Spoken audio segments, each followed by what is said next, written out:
गणतंत्र महान पर्व थिला बेले आज जो मतदान होता तृतीय पर्यायर मतदान होता से जो अनुगुल जिलार अनुगुल जो महाविद्यालय अच्छी से स्ट्रंग रूम रे जितेबले मतदान भोट बक्स डिपोजिट करने आसुँच से समय एबे देखु स्ट्रंग रूम को जो जाऊँ स्ट्रंग रूम रे रखापी बक्स भोट बक्स सीधा सड़क मुझे कहबी कैमरामैन देखेबे जेहेतु मतदान बाक्स आसीगला एबे डिपोजिट करेंगे डिपोजिट कलापर काली स्ट्रंग रूम रे सबमिट करेंगे से माने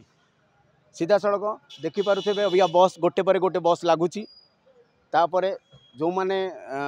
सुरक्षाकर्मी आसी से सुरक्षाकर्मी हिसाब से आणिक भोट बाक्स को रखुंट उसको रखीजु अनुगुल जिलार 1163 बूथ निर्धारित होता भोट जो मतदान केन्द्र से जो गोटी गोटी करी जो भोट मतदान ईवीएम मेसीन आसी एवं स्ट्रंग रूम रे पहुँचला जो से सबमिट कलापर सी जानवे यहाँ 4 तारिख दिन काउंटिंग स्टार्ट हम 4 तारिख दिन जो मतदान जहाँ रिजल्ट जन से हिसाब से आज जेहेतु सुरक्षा बल जाकि स्ट्रंग रूम रे रोचे से हिसाब से स्ट्रंग रूम रहा 4 तारिख दिन मतदान गणति हम